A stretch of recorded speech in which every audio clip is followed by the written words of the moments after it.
नमः शिवाय। शिव महापुराण की महिमा अपार है। विदेश्वर संहिता के इस भाग में ऋषि सूत जी से एक अत्यंत महत्वपूर्ण प्रश्न पूछते हैं। हे सूत जी, मोक्ष प्राप्त करने के असली साधन क्या है और जो मनुष्य कठिन साधना नहीं कर सकते उनके लिए महादेव ने क्या मार्ग बताया है। आज के इस वीडियो में हम जानेंगे श्रवण, कीर्तन और मनन का वास्तविक अर्थ और व्यास जी के उस प्रसंग को जहां स्वयं सनत कुमार जी ने उन्हें मोक्ष का मार्ग दिखाया।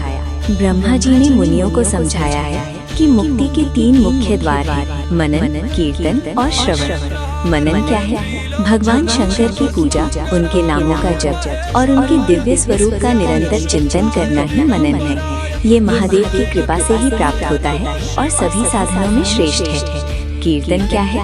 महादेव के प्रताप, गुणों और नामों को संगीत, वेद मंत्रों या अपनी सरल भाषा में प्रेम पूर्वक कहना कीर्तन कहलाता है। ये मध्यम साधन है। श्रवण क्या है? जैसे मनुष्य की आसक्ति सांसारिक सुखों में होती है, वैसे ही दृढ़ आसक्ति जब भगवान शिव की कथाओं को सुनने में हो जाए तो उसे श्रवण कहते हैं। सूत जी कहते हैं कि पहले सत्संग से श्रवण सिद्ध होता है, फिर कीर्तन में मन लगता है और अंत में दिव्य मनन उत्पन्न होता है। इस ज्ञान की महिमा समझाने के लिए सूत जी एक प्राचीन कथा सुनाते हैं। पूर्व काल में पराशर पुत्र महर्षि व्यास सरस्वती नदी के तट पर तपस्या कर रहे थे।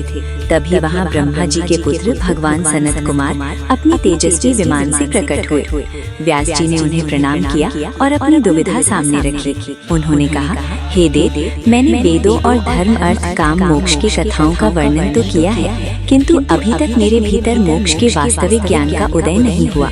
कृपया मेरा मार्गदर्शन करें। तब सनत कुमार जी ने उन्हें बताया कि उन्होंने स्वयं मंदराचल पर्वत पर जाकर तपस्या की थी, जहां नंदिकेश्वर ने उन्हें महादेव का गुप्त रहस्य बताया था। नंदिकेश्वर ने कहा था, श्रवण, कीर्तन और मनन ये तीनों ही वेद सम्मत साधन हैं और साक्षात मुक्ति के कारण हैं। स्वयं भगवान शिव ने ये ज्ञान मुझे दिया है। व्यास जी को ये दिव्य उपदेश देकर सनत कुमार जी अपने ब्रह्मधाम को लौट गए। यहाँ ऋषियों ने एक बहुत ही व्यावहारिक प्रश्न पूछा, हे सूत जी, जो मनुष्य इन तीनों साधनों श्रवण, कीर्तन, मनन में असमर्थ हो, वह किस उपाय से मुक्त हो सकता है? क्या कोई ऐसा कर्म है जिससे बिना यत्न के मोक्ष मिल जाए? सूत जी मुस्कुराकर बोले, महादेव अत्यंत दयालु हैं। जो श्रवण मनन नहीं कर सकते वे भगवान शंकर के लिंग या मूर्ति की स्थापना करें, नित्य उसकी पूजा करें, छल कपट त्याग कर अपनी शक्ति के अनुसार महादेव की सेवा में धन और समय अर्पित करें। महादेव के लिए मंडप, तीर्थ और मंदिरों का निर्माण करना, उत्सव मनाना और उन्हें राजोपचार की भांति वस्तुएं चढ़ाना,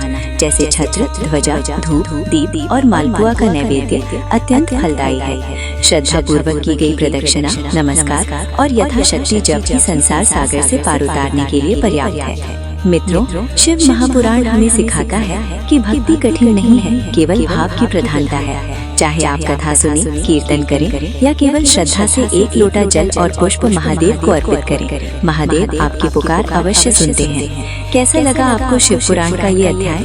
कमेंट में हर हर महादेव लिखकर अपनी उपस्थिति दर्ज कराएं और इस दिव्य ज्ञान को दूसरों के साथ भी साझा करें। चैनल को सब्सक्राइब करना ना भूलें ताकि आप विदेश्वर संहिता के अगले अध्यायों से वंचित न रहें। ओम नमः शिवाय।